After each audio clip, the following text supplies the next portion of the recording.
Welcome back to the show, everyone. As you can see, Bem-vindo de volta ao programa, pessoal. Como vocês podem ver, eu estou aqui com o Pepe Escobar, jornalista independente e analista geopolítico, e a gente vai analisar as últimas notícias. Então, primeiro. Certo, Pepe. Primeiro, os Estados Unidos realizaram durante a noite mais uma rodada de ataques pelo segundo dia consecutivo. Eles afirmam que mais de 91 alvos foram atingidos dessa vez, além dos mais de 80 do dia anterior. O Irã diz que mais de 14 pessoas foram mortas e 78 ficaram feridas nesses ataques. E o Irã respondeu com ataques próprios, incluindo um contra uma bateria de mísseis Patriot no Kuwait, um radar de alerta antecipado no Catar, tanques de combustível no Bahrein e 2 bases americanas também no Bahrein, incluindo a da Quinta Frota, que ficaram sob ataque.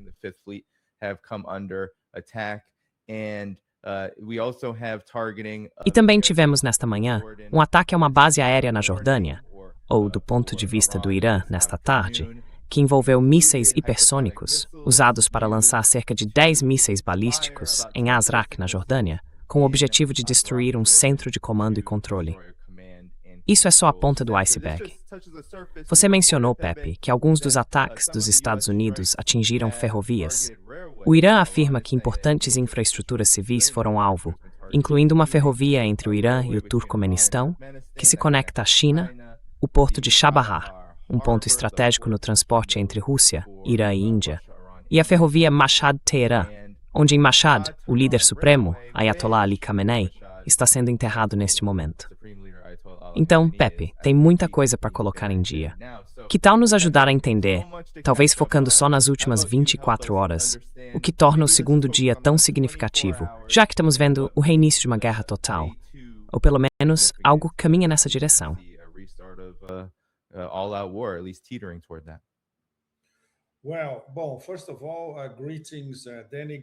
Bom, antes de tudo, saudações, Dani, e saudações a todos vocês. Estou aqui no meu novo refúgio, no jardim em Natostan, que não poderia ser um contraste maior com todos os horrores ao nosso redor.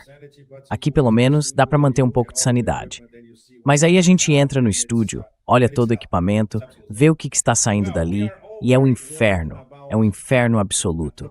Estamos todos muito preocupados com a perversidade, a grosseria, a estupidez e com o quão nefasto é esse império do caos, do saque, da pirataria e da mentira, claro. Esses bombardeios, de ontem para hoje, e que vão continuar, não são só contra as chamadas instalações militares ao longo do Golfo Pérsico. Se você olhar o que foi bombardeado ali no Golfo Pérsico, é muita coisa.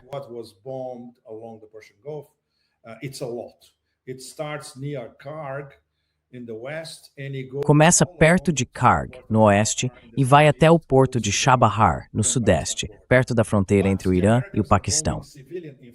Mas os americanos estão bombardeando infraestrutura civil e, o que é muito, muito importante, os corredores de conectividade que são fundamentais dentro do Irã e que ligam o país aos membros do BRICS, principalmente a Rússia e a Índia.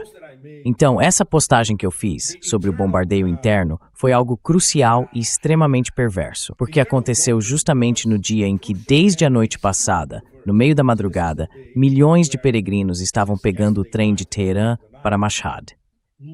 Isso porque hoje em Mashhad acontece o enterro definitivo do Ayatollah Khamenei e de membros da família dele, no santuário do Imam Reza, que é um dos lugares sagrados mais extraordinários do planeta. Which is one of the most extraordinary shrines on the planet. And of course, the Americans bomb the railway. What else? E claro, os americanos bombardearam a ferrovia. O que mais? É isso que os americanos fazem em guerra. É disso que o babuíno da barbárie adora se gabar. Então foi um bombardeio num ponto interno de um corredor de conexão dentro do Irã. Mas vai muito além disso, porque eles atingiram uma ponte que fica a mais ou menos 40 quilômetros da fronteira entre o Irã e o Turcomenistão. Essa ponte faz parte da ferrovia que sai do Irã, cruza a fronteira com o Turcomenistão e segue pelos países da Ásia Central até Xinjiang, no oeste da China. Essa é a ferrovia Irã-China, que foi comprada, financiada e construída pelos chineses.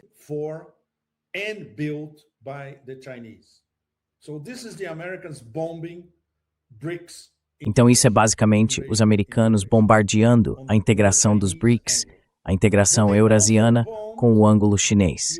Mas eles também atacaram a integração eurasiana pelo lado russo e indiano, ao bombardear o porto de Chabahar, em Sistan Balochistan, perto da fronteira entre o Irã e o Paquistão, não muito longe do porto de Gwadar, do lado paquistanês. São uns 80 quilômetros entre eles. E Chabahar é a chave. Chabahar fica bem a leste do Golfo Pérsico, no Golfo de Omã, quase no Mar da Arábia. Esse porto é um dos pilares do corredor internacional de transporte norte-sul, Rússia, Irã e Índia. Esse foi o tema do documentário que a gente filmou no ano passado, quando fomos a Chabahar. Conversamos com as autoridades, tivemos sinal verde para visitar tudo, vimos as cargas chinesas chegando, vimos os guindastes indianos e discutimos as possibilidades de Chabahar se tornar num futuro próximo quase uma réplica de Shenzhen. Almost like a replica of Shenzhen in the near future. What do the Americans do? They bomb O que os americanos fazem? Eles bombardearam um corredor estratégico de conexão ligado às novas rotas da seda entre Rússia, Irã e Índia. É isso que o Império faz. É um bando de trapaceiros, gente do tipo Tony Soprano de segunda categoria. Um monte de mafiosos de baixo nível. São muito, muito perigosos. Estão fora de controle. E claro, estão com raiva. O presidente dos Estados Unidos é um animal enfurecido porque está totalmente encurralado. Não tem para onde ir. Quando oferecem uma saída, que é o memorando de entendimento, aquele que ele assinou, os 14 pontos no Palácio de Versalhes, ele está lado a lado com aquele pedaço de lixo, o Le Petit Roi, aqui, o rei dessa coisa onde eu moro. E semanas depois, ele diz não quero mais.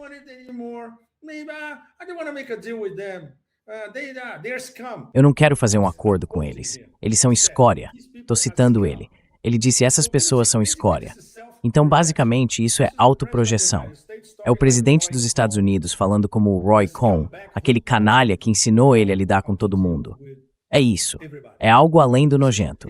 Ele detonou o memorando de entendimento. Até poucos dias atrás, muitos de nós ainda brincavam. Tá, o gato do mall tá vivo, morto ou em coma. E a maioria dizia, tá em coma, mas ainda não morreu. Agora morreu. E foi o presidente dos Estados Unidos que mamou. Então, e os iranianos nem liguides, e os de Biden não acreditaram que isso foi verdade.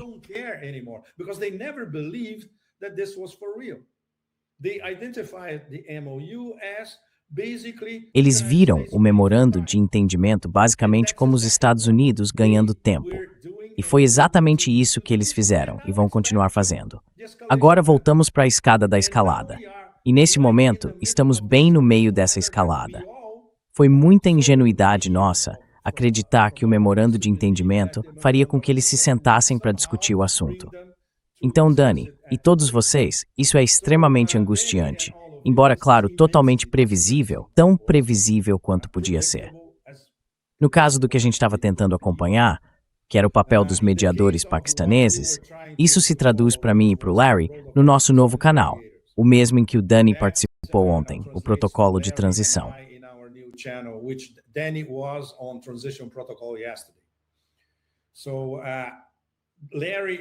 Então, o Larry e eu estávamos recebendo informações diretamente dos mediadores paquistaneses e a gente estava fazendo o possível para colocar isso no contexto de que, olha, eles estão se esforçando ao máximo para fazer esse memorando de entendimento funcionar. Claro, com ajuda, direta e indireta, do Catar, de Omã, depois da Turquia, lá de longe, e com certeza com o apoio da China nos bastidores. Mas agora tudo isso está desmoronando. Então hoje, enquanto a gente conversa, Dani, na verdade, depois que eu falar com você, talvez daqui a umas 2 horas, o Larry e eu estamos tentando com muita força conseguir algum tipo de reconfirmação.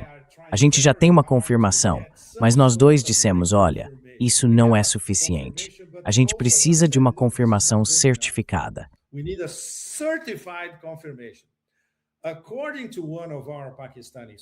De acordo com uma das nossas fontes no Paquistão, é o Trump que está implorando para os mediadores paquistaneses trazerem o Irã de volta para a mesa de negociações. É uma loucura. É tão louco quanto parece. Eu concordo com você, Dani. É realmente o auge da loucura. Mas eu disse para as nossas fontes em Islamabad, pessoal, a gente precisa de pelo menos uma citação de alguém que esteja na mesa. Ele tem que apostar tudo que é exatamente isso que está acontecendo. Claro, há rumores por toda parte. Mas a gente precisa de uma confirmação certeira de que é isso mesmo que o Trump está fazendo. E claro, ele está se mostrando como o cara durão, o macho, bombardeando instalações militares e civis por todo o Irã. E isso provavelmente vai continuar hoje à noite, depois que a gente terminar de falar. Então é aí que estamos agora, e isso é muito preocupante para todos nós. Voltamos à escada da escalada.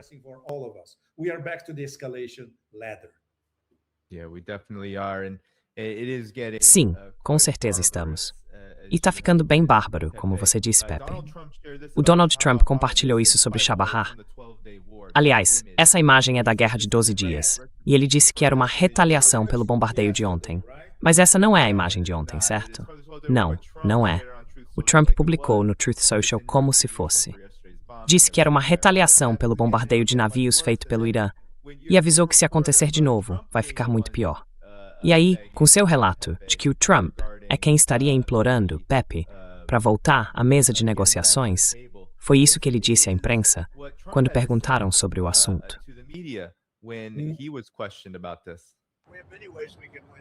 A gente tem muitas formas de vencer, mas na verdade já vencemos militarmente. Eles têm muito pouco restando e estão desesperados para fazer um acordo. Ligaram há pouco tempo, estão realmente querendo fazer um acordo. Eu só não sei se eles merecem isso. Não sei se vão cumprir o acordo. Esse é o problema. Então, o Trump afirma exatamente o contrário, o que é irônico. Ele está mentindo. E a Araxi postou no X basicamente dizendo que ele está mentindo. E a Araxi está na mesa de negociação, então ela sabe exatamente do que está falando. Isso confirma o que a gente ouviu também do nosso pessoal no Paquistão. Por isso a gente gostaria muito de ter uma confirmação extra de que é exatamente isso que está acontecendo. Ele está se fazendo de machão enquanto implora, tá bom, vamos reiniciar o memorando de entendimento. Mas a diferença é que agora a liderança política no Irã, sem falar nos altos escalões da Guarda Revolucionária, e mais importante ainda, o que a gente sabe com certeza por alguém que faz parte do círculo de decisão em torno do Ayatollah Khamenei, é que vão acontecer mudanças grandes, muito grandes.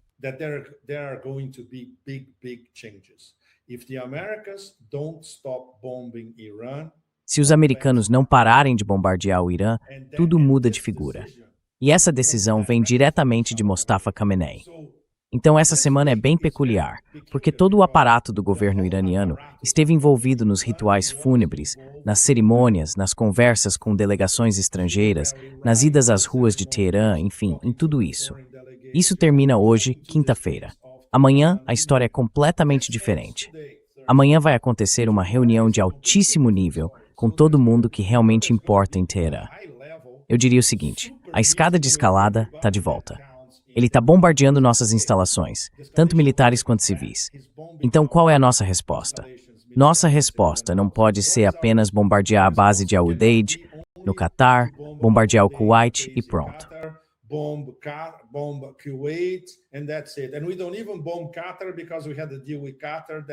E a gente nem bombardeia o Catar, porque temos um acordo com eles. Estão ajudando a gente a recuperar o nosso dinheiro, então não podemos atacá-los. Mas será que isso se sustenta? O Catar está jogando dos dois lados? A Arábia Saudita também. Dá para confiar nos dois ou não? Provavelmente não, na verdade. Isso vai ser debatido em detalhe amanhã em Teherã. Então vamos ter desdobramentos neste fim de semana ou no próximo. E os sinais que estamos recebendo indicam que a resposta iraniana vai ser bem mais dura. E claro, muito importante, Dani, o Estreito de Hormuz vai continuar bloqueado, ponto final. Se você não aceitar negociar com a Marinha da Guarda Revolucionária e com a autoridade do Golfo Pérsico, não vai cruzar o Estreito de Hormuz de jeito nenhum. É isso. E nada vai mudar isso.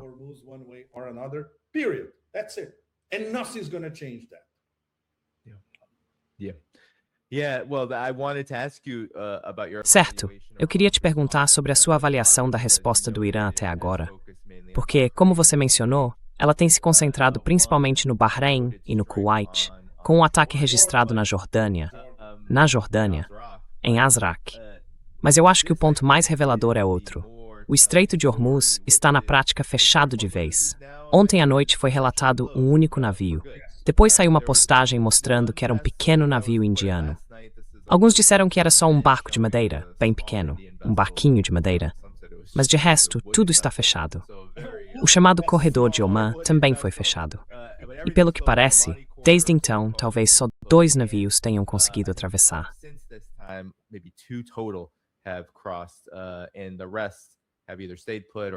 E o resto, ou ficou parado, ou desligou os transponders para não ser detectado, esperando o momento certo para agir.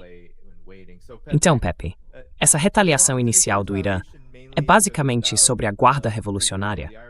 As autoridades iranianas disseram que o principal movimento foi tentar fechar novamente o Estreito de Hormuz. E como você mencionou, provavelmente ainda vem mais coisa por aí. Eu queria saber se você pode fazer uma avaliação mais completa da resposta do Irã e do impacto que isso vai ter. Porque voltando a essa situação dia após dia, há muitos riscos, especialmente para o lado dos Estados Unidos, quando a gente fala do tempo que resta, digamos assim, das reservas estratégicas de petróleo. Exatamente.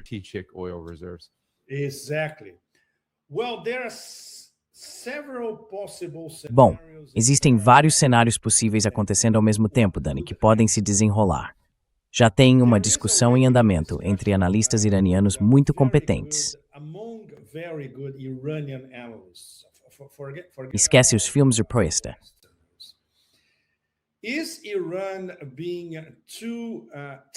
O Irã está sendo tímido demais na resposta neste momento? Esse é um dos fatores. O outro é o seguinte: eles deveriam responder na mesma moeda aos americanos e atacar ativos dos Estados Unidos, um pouco por toda parte no Golfo Pérsico, não importa onde estejam, até mesmo embarcações navais americanas. Essa é a visão mais linha dura. Mas existe um terceiro ponto de vista, que basicamente diz o contrário, que a paciência estratégica ainda deve ser a prioridade número 1. Porque é preciso pensar no que pode acontecer daqui a um mês, ou especialmente entre o fim de julho e meados de agosto, que é o período crítico em relação ao esgotamento das reservas estratégicas de petróleo. E aí, o babuíno da barbárie vai estar completamente encurralado.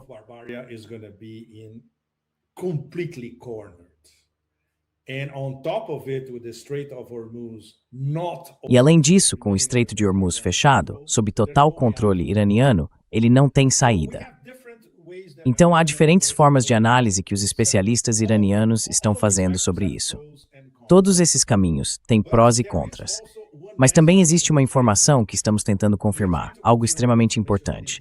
Pelo que eu vi, houve pelo menos uma postagem no X, feita por um membro do Males, em que ele dizia, de forma bem direta, ele publicou em Farsi, e a tradução para o inglês talvez não seja totalmente precisa, mas basicamente ele dizia o seguinte: se formos atacados novamente pelos americanos, vamos começar a discutir a nossa saída do Tratado de Não Proliferação Nuclear, o TNP. E todos nós sabemos o que isso significa.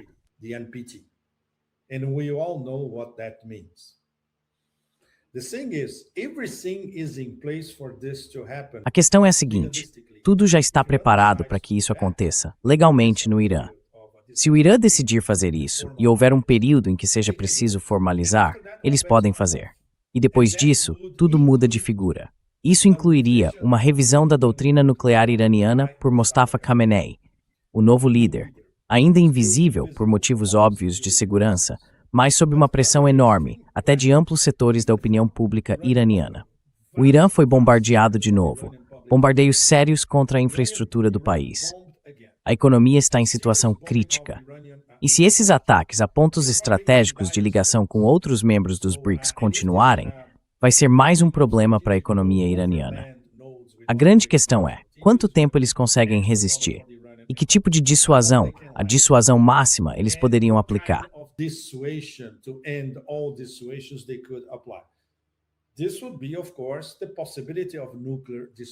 Isso seria, claro, a possibilidade de dissuasão nuclear. É algo que o Larry e eu discutimos no nosso canal anterior, aquele que foi cancelado pelo governo dos Estados Unidos. Isso fez parte de uma ligação do presidente Pezeshkian para o primeiro-ministro Shahbaz Sharif, onde surgiu a questão nuclear.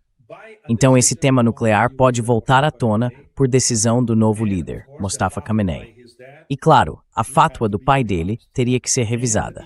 Se ele fizer isso, não há erro em dizer que teria um apoio enorme de todos os setores da sociedade iraniana.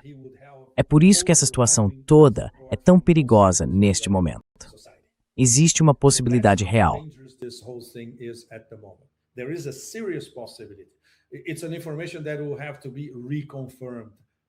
É uma informação que ainda precisa ser confirmada de novo, mas já está na mesa. E isso, eu não diria uma ameaça, mas essa mensagem aos americanos foi passada pelos paquistaneses ao Irã. A mensagem foi: se vocês continuarem nos atacando, vão arcar com as consequências, e não vão gostar dessas consequências. Então a situação está ficando cada vez mais tensa e mais complicada a cada minuto. Se o Trump acha que vai jogar um jogo de quem desiste primeiro com o Irã e que o Irã vai recuar, olha, isso já mostra o nível dos conselheiros que ele tem por perto, né? Ou até o estado de demência do cérebro de uma criança de 3 anos.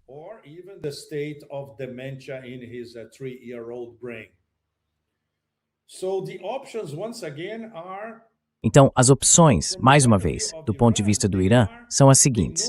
Eles sabem que estão numa situação muito frágil, que os ataques à economia deles são enormes, mas ainda controlam e vão continuar controlando o Estreito de Hormuz. E eles sabem o que isso significa para a economia americana e para a economia global, num período relativamente curto de apenas algumas semanas pela frente. Por isso, eles precisam se manter firmes nas próximas semanas. Existem maneiras de fazer isso. Então, a partir de amanhã, eles vão começar a calibrar como vão se manter fortes nesse período, porque sabem que em poucas semanas, por Trump, todas as opções estarão fechadas. Não vai haver uma saída fácil para aquilo que ele mesmo chama de problema.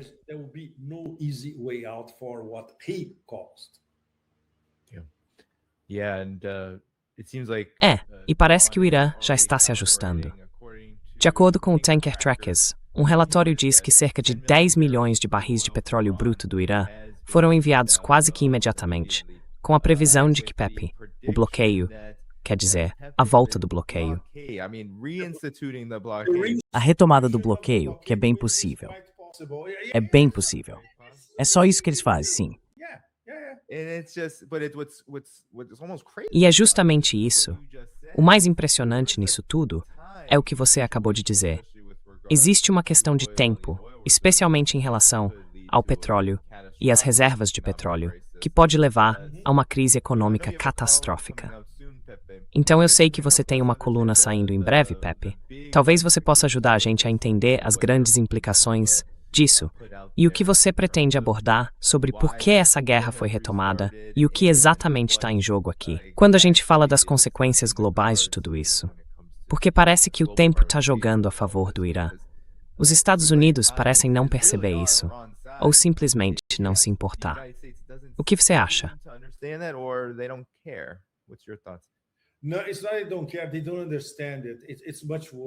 Não, não é que eles não se importem. Eles não entendem. É bem pior, Dani. Eu diria que isso é algo escancarado. Ninguém no governo Trump realmente leu o memorando de entendimento. Se tivessem lido, pelo menos saberiam que há uma série de compromissos escritos e assinados pelo presidente dos Estados Unidos. Então, é preciso cumprir esses compromissos. Depois disso, a gente continuaria com as negociações por um período de 60 dias, que poderia ser prorrogado. Então é óbvio que ninguém leu, porque começaram a violar o memorando desde o primeiro dia, que é o dossiê do Líbano.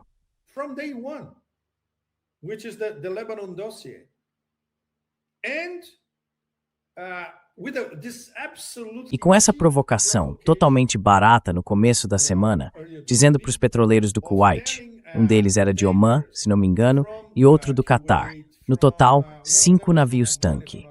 Olha, desliguem os transponders, atravessem o Estreito de Hormuz sem se importar com a marinha da Guarda Revolucionária Iraniana, sigam pelas águas territoriais de Omã e nós estaremos lá para proteger vocês.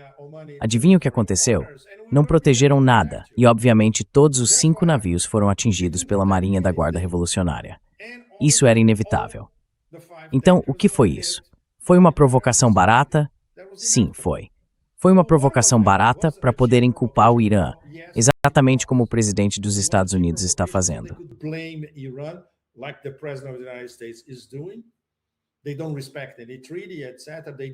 Eles não respeitam nenhum tratado. Nada disso. Eles quebraram o acordo. Não, quem quebrou primeiro foram os Estados Unidos. Eles não respeitaram o que estava escrito no memorando de entendimento. Então usaram esses petroleiros como desculpa perfeita para retomar os bombardeios contra instalações iranianas e também contra a infraestrutura civil do Irã, o que é bem mais pesado. Então veja, eles são especialistas em basicamente romper os acordos que eles mesmos assinam. E continua sendo a definição geopolítica mais precisa e mais atual do século XXI, dada pelo nosso bom amigo, o grande mestre Sergei Lavrov. Os Estados Unidos são incapazes de cumprir acordos. A Rússia sabe disso. A China sabe disso. O Irã também sabia, mas mesmo assim tentou.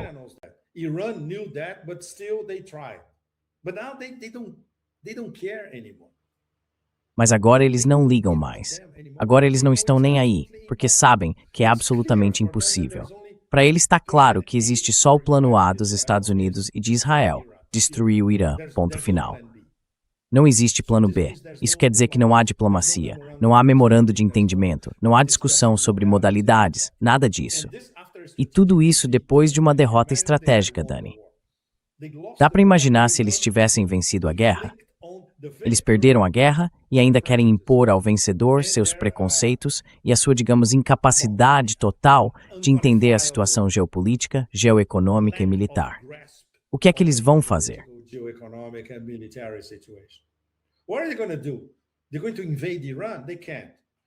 Eles vão invadir o Irã? Não podem. Vão bombardear o Irã até virar pó? Não importa. O Irã vai continuar existindo e nada vai mudar isso. Vão provocar uma mudança de regime no Irã? Não conseguem. É só olhar o que aconteceu nas ruas do Irã essa semana. Não sobrou nada para eles.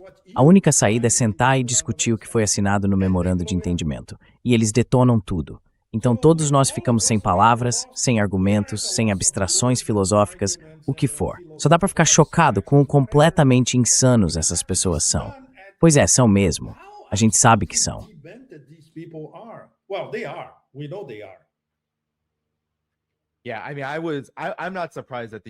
Olha, eu não estou surpreso que os Estados Unidos e Israel estejam fazendo isso de novo.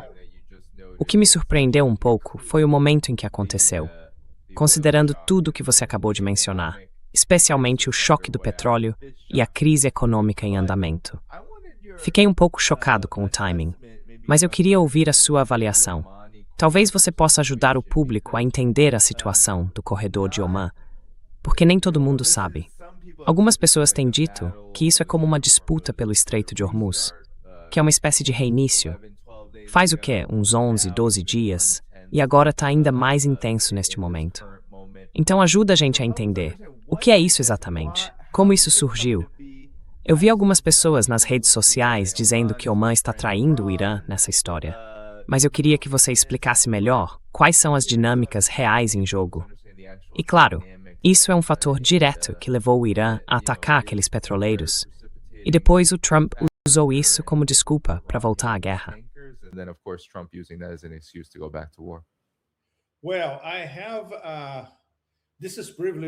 Bom, isso é uma informação privilegiada, e eu estou compartilhando com você e com o nosso público. Eu não sei se já falei sobre isso em outros lugares, mas acho que não. E isso veio das pessoas que estavam na mesa. Não esquece que nessa mesa os paquistaneses são os principais mediadores, mas também há contribuições do Catar e de Oman. O que a gente ouviu dessas pessoas é que na prática, e pelo que foi discutido, o emir de Oman e as delegações iranianas de alto nível que visitaram Mascate estão do lado do Irã. Só que por serem um sultanato muito pequeno, relativamente frágil, eles não podem dizer isso abertamente e correr o risco de antagonizar o império das bombas.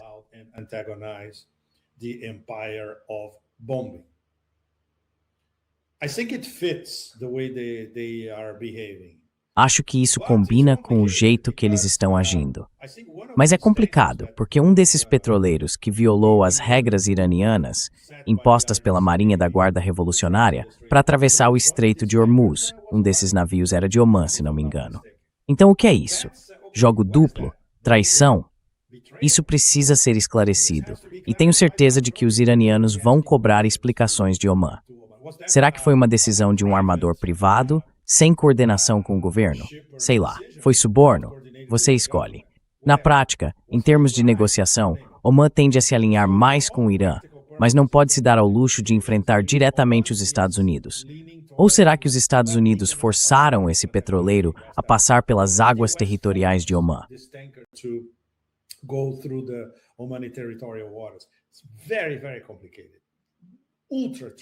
É muito complicado, extremamente delicado.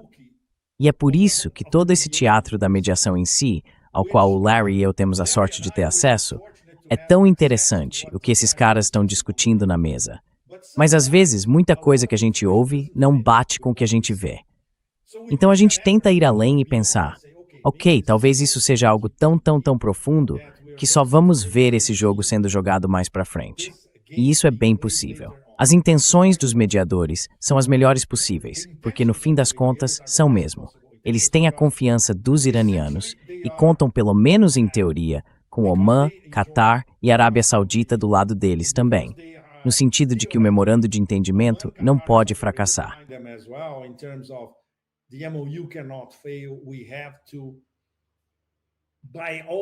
A gente precisa, por todos os meios possíveis, impedir que aquele bárbaro reinicie a guerra. E é exatamente isso que ele já está fazendo essa semana. Mas tem muita coisa que se perde na tradução, Danny, e se perde também no meio da confusão. Às vezes, as peças simplesmente não se encaixam. Só para dar uma ideia para todo mundo que está ouvindo de como esse assunto é complicado. Por exemplo, tem muita gente, e eu respeito essas opiniões, que pergunta: como é que dá para, de um dia para o outro, começar a acreditar ou confiar na Arábia Saudita e no Catar? Essa é uma pergunta muito boa, porque olha, a única resposta racional para isso é que eles estão observando como o tabuleiro de xadrez está se movendo e sabem que precisam mudar de posição, porque o vento está soprando na direção do Irã como uma grande potência na Ásia Ocidental.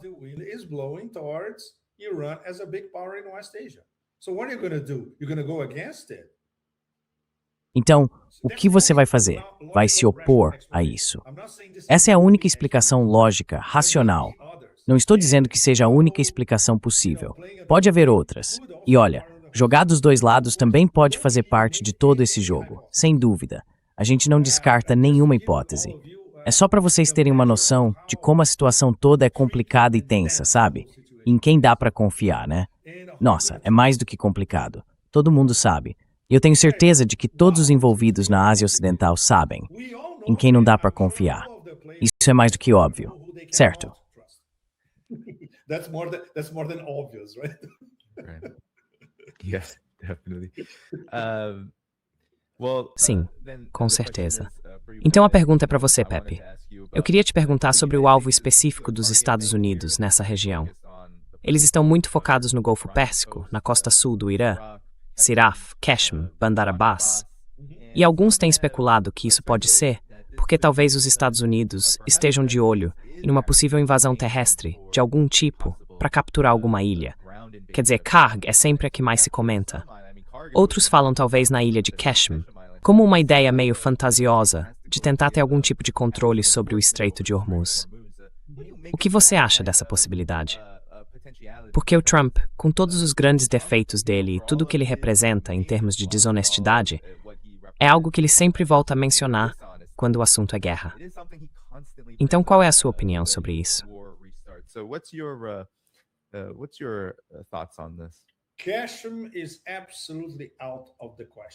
Qeshm está completamente fora de questão. É uma área super protegida. Lá tem de tudo, defesa contra tudo, espalhada por toda a ilha. E o que eles fariam? Tomariam Qeshm. E depois como chegariam ao continente? Não tem como, porque a parte sul do Golfo Pérsico, que faz fronteira com Qeshm, também é altamente protegida pela Marinha da Guarda Revolucionária. Karg fica muito longe. Qual seria o sentido disso? O que realmente me preocupa é Chabahar, porque Chabahar seria essencial se os americanos decidirem restabelecer o bloqueio. Mas se fizerem isso, eles é que saem perdendo. Porque aí nada mais vai sair do Estreito de Hormuz. E é justamente isso que os americanos parecem não querer. Na verdade, a gente não sabe ao certo. Mas ao que tudo indica, eles querem o Estreito de Hormuz livre. Então, se bloquearem de novo, a culpa é deles. So if they block it again, it's their fault.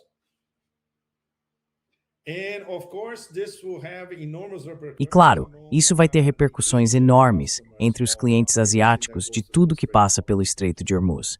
Vai haver uma revolta desses clientes asiáticos.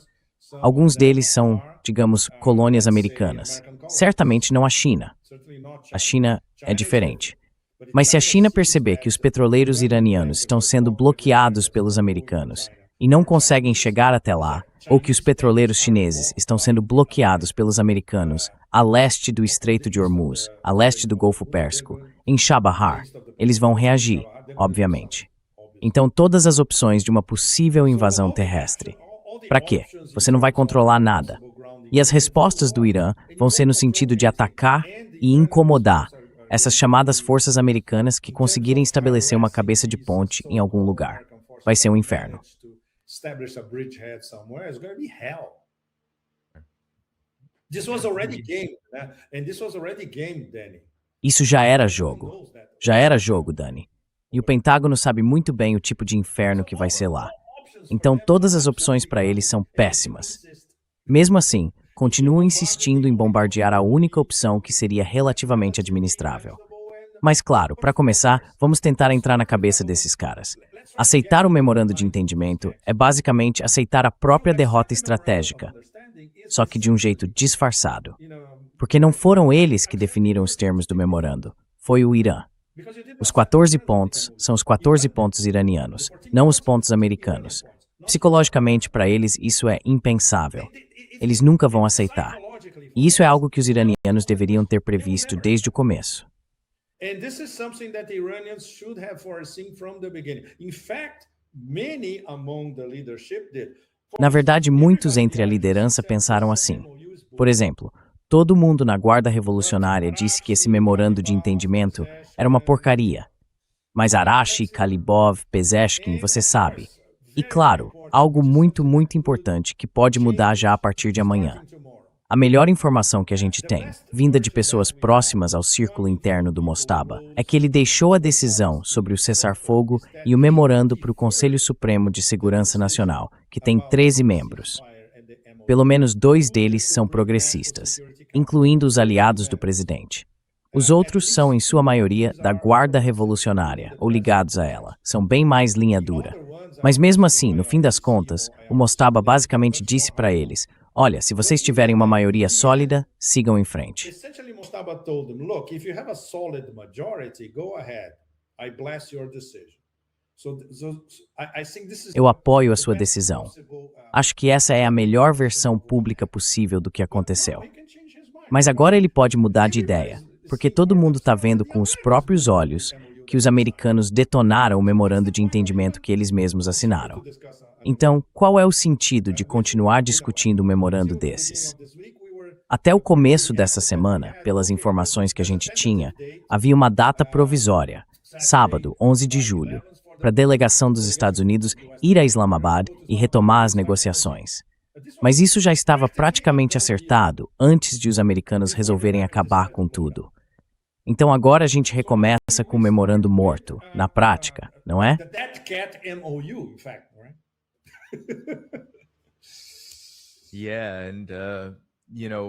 É. E sabe, Pepe, na verdade só tem uma força que vem de fora do Irã. Se a gente olhar para quem iniciado as guerras, só tem uma força que tem sido bem consistente na posição de querer reiniciar o conflito. E essa força é Israel. O Ministério da Defesa de Israel disse que está pronto para uma terceira rodada. Eles até chamaram isso de terceira rodada da guerra. A gente sabe que eles estão participando desses ataques.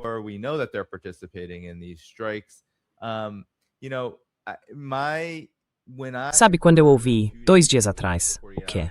Faz umas 48 horas, que os Estados Unidos voltaram a fazer ataques? A primeira coisa que pensei foi, os chamados tomadores de decisão, israelenses e americanos, estavam sedentos. E eu acho que eles estavam muito sedentos, com a ideia de até atingir o próprio funeral. Não tenho provas disso, mas tenho certeza de que, se achassem que podiam, acho que talvez tenham ficado um pouco assustados demais com as defesas aéreas do Irã. Mas eu sinto que muito disso tem a ver com o funeral. O tamanho que teve e o que foi dito lá, os navios, claro. claro que o jeito do governo Trump era fazer um grande alarde quando os petroleiros eram atingidos. Mas por que eles estavam passando por aquele corredor logo nesse momento? Foi uma provocação óbvia. E, obviamente, os Estados Unidos têm muito a ver com o motivo de eles estarem passando por ali. Então, Bebe, o que você acha disso? A ligação entre o momento desses ataques e o funeral não pode ser ignorada.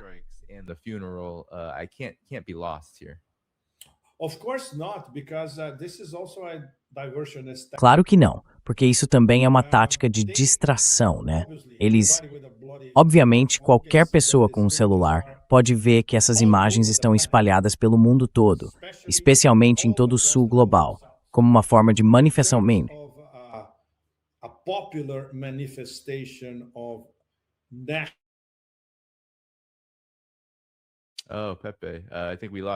Pepe, acho que a gente te perdeu.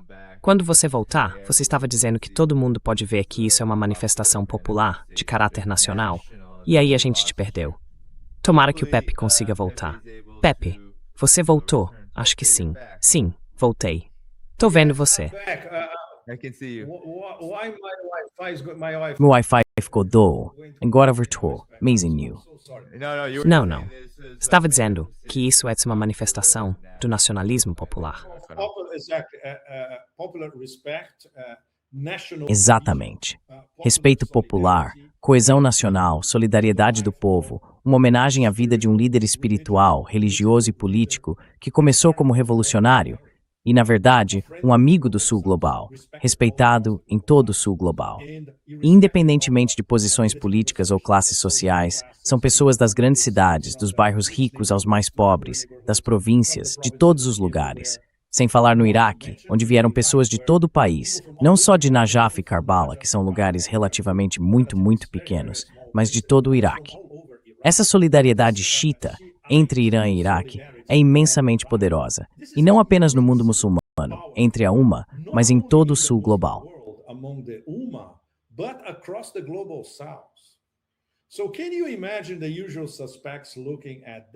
Então dá para imaginar os suspeitos de sempre olhando para isso e basicamente percebendo que as pessoas que eles apoiam no mundo árabe, que são minorias salafistas, jihadistas, wahhabitas, na verdade jihadistas ou salafistas, doutrinados por salafistas online, e por aí vai, que são uma minoria, ficaram completamente isoladas.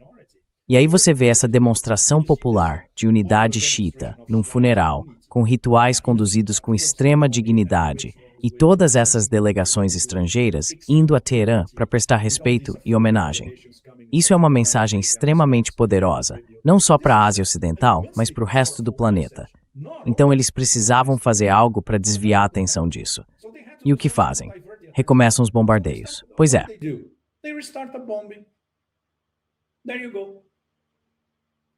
Era que eles fazem. Eles matam mulheres, matam crianças, provocam um genocídio, atacam a infraestrutura civil, mentem, enganam, roubam, como alguns de seus próprios funcionários de baixo escalão já admitiram publicamente. E aí eles começam a bombardear tudo, viu? O presidente deles, é isso que o presidente deles vive dizendo. Eu tô de saco cheio disso. Vou bombardear de novo. Sem acordo. Esse povo é escória. Então vamos bombardeá-los. E eu gosto de um dos cartazes que o Arakshi escreveu, que era algo muito elegante. Ele disse, olha, a gente não vai responder vulgaridade com vulgaridade. A vulgaridade do governo dos Estados Unidos hoje em dia chegou a um nível intergaláctico, na verdade. E uma das coisas que mantém o perfil do Irã, em termos de poder brando no mundo todo, é justamente o fato de eles serem elegantes. Eles são extremamente civilizados, lidando com um bando de gangsters, e não vão mudar. Não vão começar a jogar insultos contra ninguém nos Estados Unidos. Não. Não é assim que eles agem. E quando a gente olha como eles organizaram as cerimônias em homenagem ao líder assassinado, dá para ver como tudo foi feito com elegância.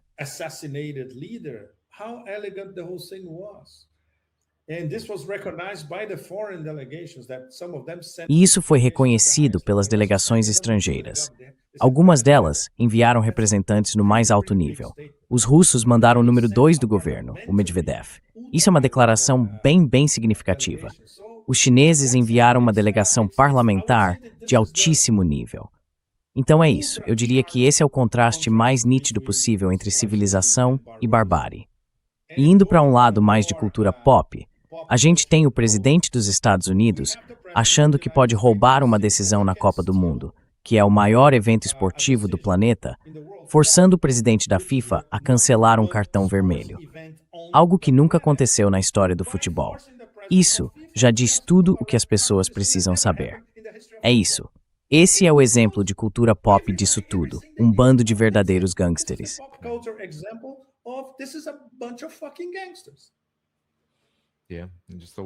E olha só como a seleção de futebol do Irã foi tratada. Eles tiveram que entrar e sair do país o tempo todo. Nem puderam ficar lá. E todo mundo no Sul Global disse, Dani, eles viram tudo o que os americanos e a FIFA fizeram juntos para tentar eliminar o Irã.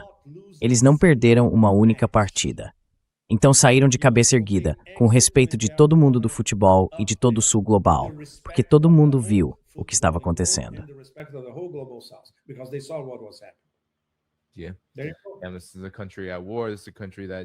E esse é um país em guerra.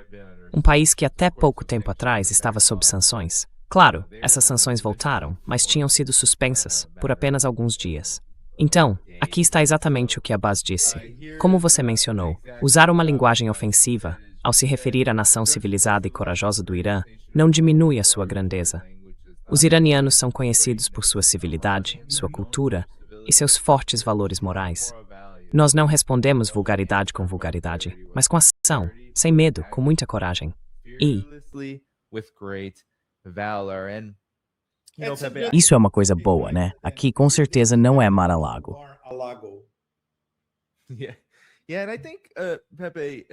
E eu acho, Pepe, que algumas pessoas podem entender mal o Irã, no sentido de que muita gente fica realmente preocupada, como todos nós deveríamos ficar, quando uma grande guerra parece estar recomeçando. Mas eu acho que, na verdade, há muitos cálculos sendo feitos de forma estratégica. Porque, embora o Irã, claro, veja esses ataques como algo importante, e qualquer ataque contra ele é importante, a gente tem hoje mesmo, o Tasnim acabou de noticiar, enquanto a gente conversa aqui, que a linha ferroviária de Mashhad foi restaurada em questão de horas. Eles fizeram isso em questão de horas, Danny. Isso indica que esses ataques foram ineficazes, ou pelo menos não tão fortes quanto se imaginava, quando o CENTCOM bate no peito, e o Trump também bate no peito. Mas também mostra que o Irã está muito bem preparado, e talvez calculando exatamente o quão grave é essa nova escalada. Porque, como você disse, isso é uma escada de escalada, não é um mergulho, não é como pular direto na piscina, por assim dizer. Então, o que você acha disso? Acho que muita gente não entende bem essa dinâmica, especialmente porque, talvez nos Estados Unidos e no Ocidente, muitas vezes, quando há ataques contra países menores ou vistos como mais fracos, o raciocínio é, se não pararem isso imediatamente, vai acontecer uma grande catástrofe. Eu não acho que o Irã esteja agindo dessa forma. Qual é a sua opinião sobre isso?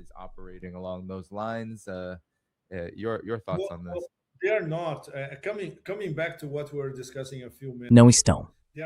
Voltando ao que a gente falava há alguns minutos, existem diferentes correntes de pensamento e uma discussão em andamento agora sobre como devemos seguir daqui para frente. Mantemos a paciência estratégica, adotamos uma postura um pouco mais dura ou vamos com tudo? Por enquanto, parece que não há consenso. Esse debate está acontecendo ativamente em várias plataformas iranianas. E claro, neste momento toda a atenção está voltada para a cerimônia fúnebre. Esse é o último dia. A partir de amanhã, o foco do país volta totalmente para a retomada da escalada e para como o Irã deve reagir.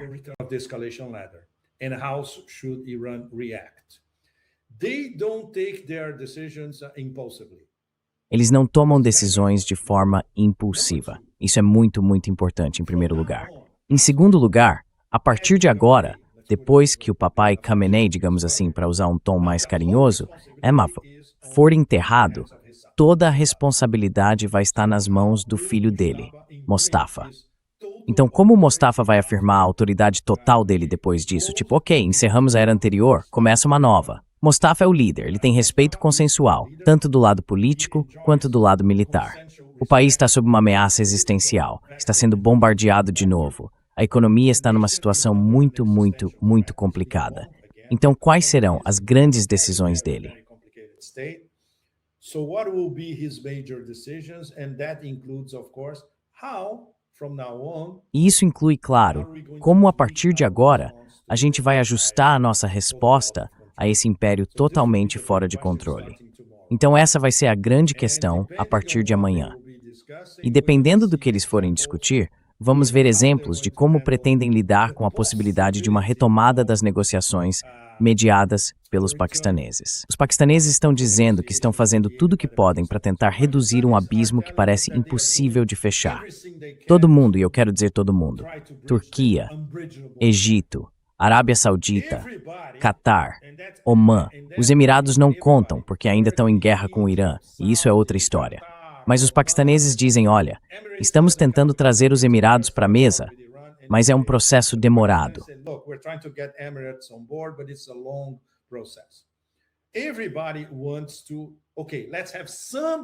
Todo mundo quer, tá bom, vamos tentar ter pelo menos uma discussão civilizada.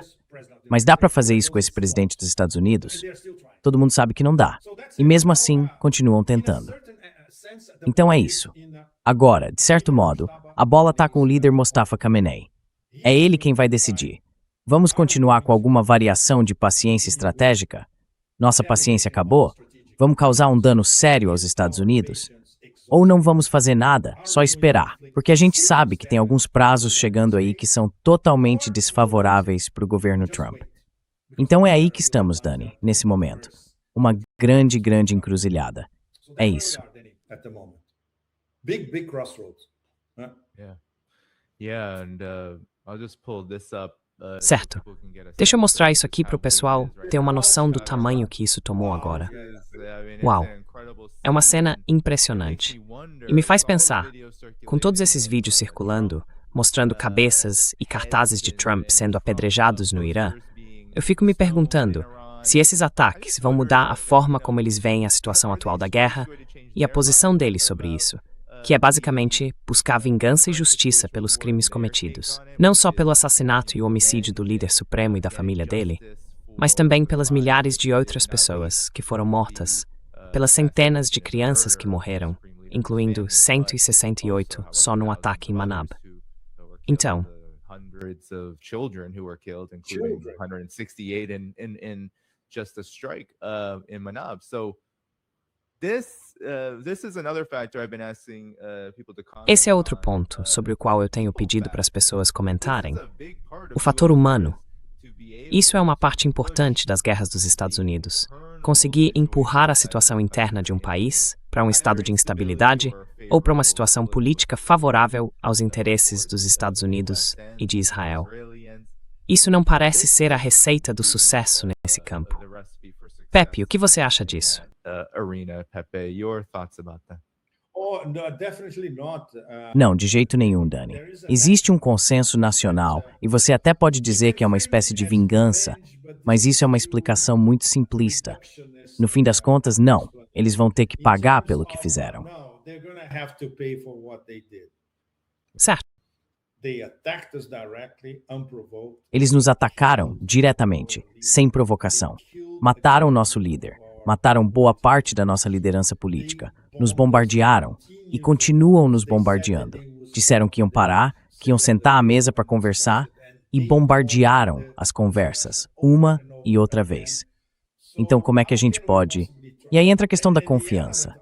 E isso agora dá para ver em várias coisas que vêm do Majlis, do Ministério das Relações Exteriores. Nunca houve nenhum elemento de confiança com eles. A gente sabia desde o começo que não podia confiar neles. E agora temos prova atrás de prova, de que eles não são confiáveis.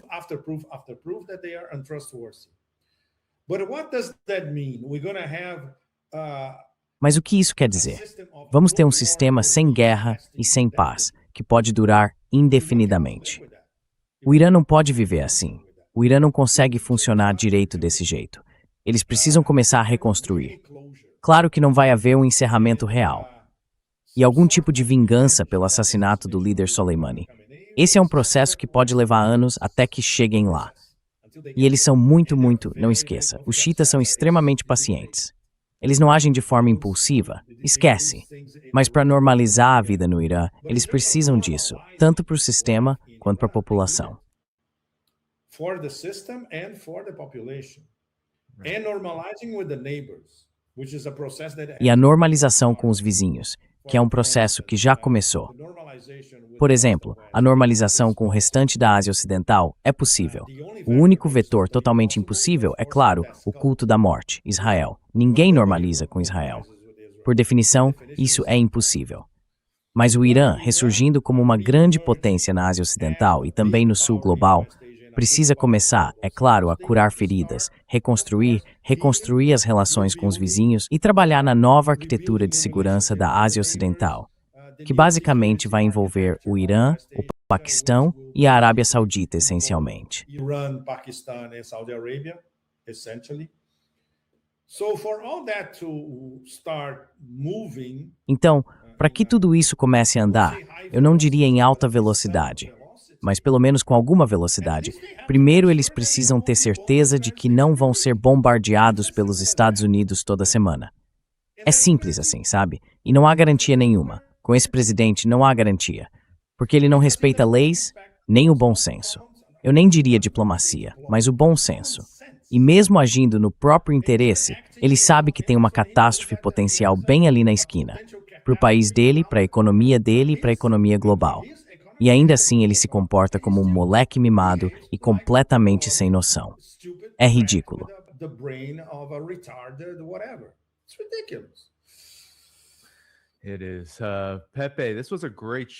É sim. Pepe, o programa de hoje foi ótimo. Quero garantir que todo mundo saiba que o seu Telegram, sua conta no Shix e o canal do YouTube do Transition Protocol estão todos na descrição do vídeo aqui embaixo. Quando a gente encerrar, quero agradecer a todos os superchats. Peace, Love Forever. Eu sei, Skitseya, você mandou vários. Muito obrigado por isso. Foi bem generoso da sua parte.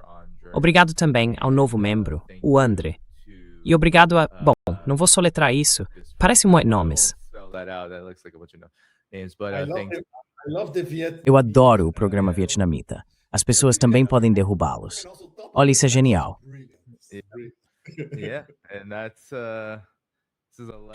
E essa é uma lição que o Império do Caos dos Estados Unidos, como você chama, Pepe, parece que nunca aprende. Então, sem mais demora, pessoal, vocês podem encontrar o trabalho do Pepe nos 3 links que estão na descrição do vídeo aqui embaixo. Lá também tem todos os links relacionados a este canal. Eu volto amanhã com o nosso amigo em comum e também seu colega Pepe, o Larry Johnson, e o Ray McGovern vai se juntar a nós também. Isso mesmo, o Ray vai participar amanhã, às 2 da tarde, horário do leste, no dia 10 de julho, para mais uma atualização sobre o que está acontecendo. Porque a gente sabe que o Império da Barbárie, como você diz, Pepe, provavelmente vai continuar avançando hoje à noite e nos próximos dias. Ai, meu Deus. Vamos lá. Pepe, alguma palavra final antes de encerrarmos a transmissão?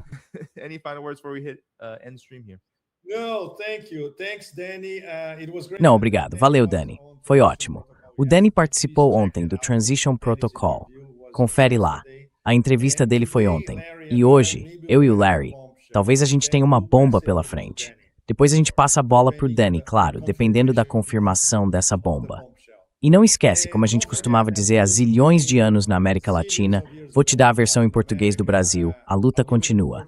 A luta continua. Certo, Pepe?